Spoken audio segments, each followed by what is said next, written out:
नमस्कार, स्वागत है आपका हमारी कहानी में।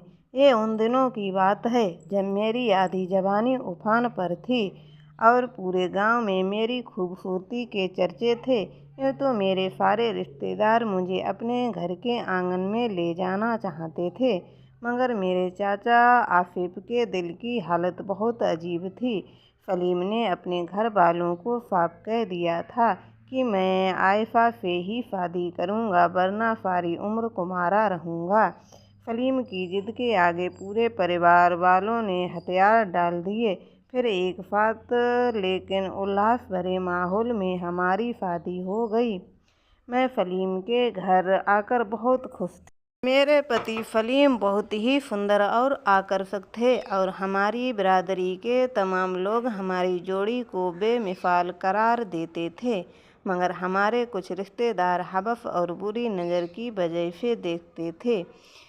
हमें ऐसे लोगों की कोई परवाह नहीं थी। हम दोनों मियाँ बीवी में बहुत ज़्यादा अंडरस्टैंडिंग थे और मेरे ख्याल में इसी तरह से हमारी शादीशुदा ज़िंदगी बड़ी हंसी खुशी से गुजर रही थी। और उस दौर में जब बहुत कम लोगों के पास पैसा था, हमारे पास कोठी कार और कई एकड़ खेती की जान थी। दिन सुख शांति से गुजर रहे थे, लेकिन एक चीज़ की कमी बहुत खलती थी। मैं औलाद जैसी नेमत से अभी तक महरूम थे। हम शादी को पूरे 5-7 साल का लंबा अरसा बीत चुका था, लेकिन उम्मीद की कली अभी तक नहीं खिली थी। मैंने अपनी समझ से बहुत बेहतर इलाज करवाए, रुपया पैसा भी पानी की तरह बहाया था, तोने टोटके भी करवाए थे, लेकिन मेरी कोख हरी ना हो सकी। ढेर सारी जायदाद का कौन वारिस होगा? आने वाली नस्लें कैसी आएंगी? आखिर कब तक मेरा पति सब्र करेगा? फिर जिंदगी के आखिरी दिन कैसे गुजरेंगे? सोचें अक्सर मुझे उदास कर देती थी और मैं घंटों बदनसीबी पर आंसू बहाती रहती थी। इसीलिए मुझे उदास और सोच से घिरा देखकर मेरा पति मुझे तसल्लियाँ देता रहता था, लेकिन औलाद न होने का दुख मुझे अंदर ही अंदर खाए जा रहा था। मैं गीली लकड़ी की तरह सुलगती रहती थी। मेरी इच्छा महरूमियों और उदासियों को देखकर सलीम ने मुझे मेरी माँ के पास भेज दिया। मेरी माँ एक दूर दराज गांव में रहती थी। मेरे गांव में मेरी सारी सहेलियाँ थीं, लेकिन फारिका मेरी सबसे गहरी और शुभचिंतक सहेली थी। फारिका की शादी हालांकि मेरे बाद हुई थी, लेकिन उसके आंगन में 2 फूल खिले हुए थे। जब मैं फारिका के घर गई तो उसके बच्चों को देखकर मेरे मन में बच्चों से महरूमी का एहसास और भी बढ़ गया था। फारिका मेरी पुरानी सहेली थी। उसने मेरे दिल की हालत फौरन भांप ली थी। वो मुझे तसल्ली देते हुए कहने लगी, खुदा पर भरोसा रखना चाहिए। आसमानों पर रहने वाली हस्ती एक दिन जरूर तुम्हारे आंगन में फूल खिलाएगी। मैं एक बुजुर्ग के पास जाऊंगी। उनका आस्था यहाँ से कुछ मील ही दूर है। उनके पास जाकर अक्सर औरतों को मुराद पूरी हो जाती है। कई औरतों को औलाद उनकी दुआ के नतीजों से हुई है। परेशान होने की कोई बात नहीं है। एक सुबह वो खून बनकर संवर कर आई गई और मुझे पीर साहब के पास चलने को कहा। फारिका, क्या हम शादी में जा रहे हैं जो हमने इतना भड़कीला लिबास पहन रखा है? मैंने पूछा था। मैं उसकी बात सुनकर खिलखिला उठी थी, क्योंकि मैं तो उसे गंवार औरत ही समझी थी, मगर बात बड़े पते की कही थी। वो मुस्कुराकर, वहाँ पर काफ़ी लोग होते हैं। अच्छा लिबास आदमी की शख्सियत उजागर कर देता है। मैं सादा लिबास पहनकर पीर साहब के आस्ताने की तरफ चल पड़ी। हम जब पीर साहब के आस्ताने पर पहुँचे तो वहाँ भारी भीड़ लगी हुई थी, जिसमें मर्दों के बजाय औरतों की तादाद ज़्यादा थी और हर औरत ने लदकद लिबास पहन रखा था। वो पीर साहब की आस्ताना कम और औरतों का मीना बाजार ज़्यादा नज़र आता था। साहब का घर एक बड़ी हवेली थी। आंगन में फूलों की क्यारियाँ बड़ा अच्छा समा बांध रही थीं। पीर साहब की 2 खूबसूरत बीबियाँ रंगीन पलंगों पर विराजमान थीं। कई नौकरानियाँ पीर साहब की बेगमों की सेवा में लगी हुई थीं। मैं उन बेगमों की शाही ठाट बाट देखकर हैरान रह गई। उन्हीं नौकरानियों में से एक खास किस्म की नौकरानी ने हमारा हाल चाल जाना और आने की वजह पूछी। मैंने उसे अपनी बदनसीबी की दास्तान सुनाई और अपनी ख्वाहिश का इजहार किया तो वो कहने लगी, बीबी घबराने की कतई ज़रूरत नहीं है। तुम खाली दामन लेकर यहाँ आई हो, लेकिन दामन में मुरादें भरकर यहाँ से ही जाओगी। पीर साहब रोते हुए लोगों को पल भर में खुश कर देते हैं। हम कुछ मिनट इंतज़ार करें, मैं पीर साहब तुम्हारे लिए टाइम लेकर आती हूँ। मैं इंतज़ार करने लगी। थोड़ी देर बाद वो नौकरानी चली गई तो मैं बड़ी शांति से पीर साहब की करामात का इंतज़ार वापस आई और मुझे अपने साथ पीर साहब के खास कमरे में ले गई। कमरा क्या था, एक खूबसूरत ड्राइंग रूम था जिसमें दरी दीवार से खुशबुओं की भीनी भीनी महक पर एक तिलिस्म सा बरपा कर रही थी। नौकरानी ने बाअदब होकर पीर साहब को मेरे आने का मकसद बताया। पीर साहब ने मेरी तरफ देखा तो मैंने हल्का सा घूंघट निकाला हुआ था। बीबी क्या नाम है तुम्हारा? पीर साहब ने धीरे मेरी तरफ पूछा। आँखों में आँखें डाल मैंने शर्म के मारे नज़रें झुकाते हुआ कहा, बंदी को आयशा खान कहते हैं। देखो आयशा, हम फकीर लोगों से शर्म कैसी, घूंघट हटाओ और हमारी तरफ देखो। रौबदार लहजे में पीर साहब ने हुक्म दिया तो मैंने डरते डरते घूंघट उठा दिया। बहुत खूब, कुर्बान जाऊं इस कायनात के मालिक पर जिसने इतना खूबसूरत सादकार बनाया है। पीर साहब ने मेरा खूबसूरत चेहरा देखकर कहा और मैं शर्म से पानी पानी हो गई। एक गैर मर्द के मुँह से अपनी तारीफ सुनकर मेरे दिल की धड़कनें तेज हो गईं। अपने पति के अलावा मेरा किसी मर्द से पाला नहीं पड़ा था। आज की रात तुम्हें यहाँ रुकना पड़ेगा। मैं रात के किसी पहर तुम्हारे लिए ताबीज़ पढ़ूँगा। मेरे पीर मुर्शिद ने चाहा तो बहुत जल्दी तुम्हारी गोद हरी हो जाएगी। पीर साहब ने अपना हुक्म सुनाकर मेरी तरफ देखा। उनकी हुक्म अदूली नामुमकिन थी।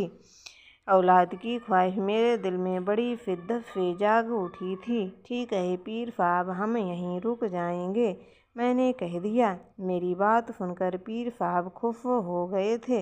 उन्होंने नौकरानियों को बुलाया और हुक्म दिया, इन्हें अच्छा सरकार। नौकरानी ने ताबेदारी से कहा और मुझे एक खास कमरे में छोड़कर चली गई। नौकरानी के बाहर जाते ही मैं फारिका के पास चली गई और उसे बताया कि पीर साहब कोई ताबीज़ लिख कर देंगे। फारिका खुश हो गई। आयशा, तुम बहुत ज़्यादा खुशकिस्मत हो कि पीर साहब ने इतनी जल्दी ताबीज़ लिख देने के लिए हामी भर दी है। ना औरतों को तो पीर साहब के आस्थाने का कई चक्कर लगाने पड़ते हैं ताबीज़ लिखवाने के लिए, फिर कहीं जाकर काम बनता है। बातें तो बनाओ और मेरे लिए खाने पीने का बंदोबस्त करो। भूख के मारे पेट में चूहे कूद रहे हैं। अच्छा हुजूर, कहकर फारिका बाहर की तरफ चली गई और बच्चे के हसीन सपनों में खो गई। रात का खाना खाने के बाद पीर साहब की हवेली में घुप अंधेरा हो गया था। रात का खाने के बाद पीर साहब की हवेली में घुप अंधेरा। पीर साहब के कमरे में लालटेन जल रही थी। जब पीर साहब ने मुझे अपने कमरे में बुलाया तो लालटेन की मध्यम रोशनी में मुझे पीर साहब का चेहरा बहुत ही भयानक नजर आया। वो एक पलंग पर बैठे कुछ पढ़ रहे थे। मैं खौफ के मारे सहम कर एक चारपाई पर बैठ गई। पीर साहब के चेहरे का भयानकता और हौत-फक निगाहों के साथ उनके अंदर छिपा शैतान अंधेरे के बावजूद साफ नजर आ रहा था। पीर साहब खौफनाक रूप देखकर मैं उस वक्त को याद कर रही थी जब मैंने दहलीज के बाहर कदम रखा था। पीर साहब की कामुक निगाहें लगातार मेरे जिस्म में उलझी हुई थीं। रात आहिस्ता आहिस्ता भीगती जा रही थी और मैं परेशानियों की मझधार में डूबती जा रही थी। मुझे अपनी उमंगों और ख्वाहिशों की बेल सिरे चढ़ती नजर नहीं आ रही थी। फिर अचानक मेरा दिमाग अंधेरे में घिरता चला गया। मैं नीचे ही नीचे की गहराइयों में गिरता महसूस कर रही थी। खुद रात न जाने कौन सा पहर था जब मैंने अपने गालों पर किसी के हाथों का स्पर्श किया था। मैंने हड़बड़ा कर आंखें खोल दी। देखा तो पीर साहब मेरे गालों को फैला रहे थे और उनकी आंखों में हवस टपक रही थी। वो शैतान की माफिक बहक गया था। पीर साहब ये क्या है? मैंने झुंझला कर पूछा। पीर साहब ने होठों पर उंगलियां रखते हुए मुझे खामोश होने का इशारा किया। मगर मेरे अंदर की औरत अब जाग चुकी थी। मैंने पूरी ताकत से उस खबीस को परे ढकेल दिया और मैं वहाँ से भाग उठी। डरावना सन्नाटा छाया हुआ था, मगर मेरे अंदर न जाने कौन सी ताकत आ गई जो मुझे ऐसा करने पर उकसा रही थी। मैंने हिम्मत न हारी और वीरान नुकसान खेतों में से होती हुई भागती चली गई। हर तरफ अंधेरे की चादर फैली हुई थी और आखिरी रातों का चांद अपनी बेबसी पर मातम मना रहा था। भागते हुए उस पीर के रूप में शैतान का भयानक चेहरा मेरे जहन में था। रात का पूर्व अवसर सन्नाटा जरा माहौल देखकर बच्चे की इच्छा खुद ब खुद दम तोड़ गई थी। खेतों और खलिहानों के पेड़ जिन्न और भूतों की तरह नजर आ रहे थे। खौफ और दहशत के मारे मेरा पूरा जिस्म पसीने से तर हो गया था। धड़कनें बेकाबू होती जा रही थीं। चारों तरफ सन्नाटे का आलम था। भागती जा रही थी कि रास्ते में एक बहुत बड़ा कब्रिस्तान आ गया था। कब्रिस्तान को सामने पाकर मेरे दिल की धड़कन कुछ और बढ़ गई, लेकिन दूसरे ही लम्हे मेरी नज़र कब्रिस्तान में बने एक मकान पर पड़ी। उस मकान में हल्की हल्की रोशनी की किरणें थीं जो किसी जिंदा इंसान की निशानदेही कर रही थी। रोशनी देखकर मेरी जान में जान आई और दिल को कुछ सुकून मिला। मैं भागती भागती उस मकान के अंदर चली गई, मगर वहाँ का मंजर देखकर मेरे गले से एक तेज चीख निकल गई। एक भयानक घृणित शक्ल वाली औरत, लंबे लंबे बाल बिखेरे कफन में लिपटे, एक बच्चे को लोरी सुना रही थी। मैं उल्टे पांव पीछे को भागी, लेकिन वो घृणित औरत ना जाने किस तरह मेरे सामने आन खड़ी हुई। उसकी शक्ल निहायत ही खौफनाक और भयानक थी और आंखों से शोले निकल रहे थे। बच्चों को अब उसने बालों से पकड़ रखा था और बच्चे का कद नीचे की तरफ बढ़ता जा रहा था। अचानक उसने क्रूर और भयानक कहे कहे लगाने लगी थी।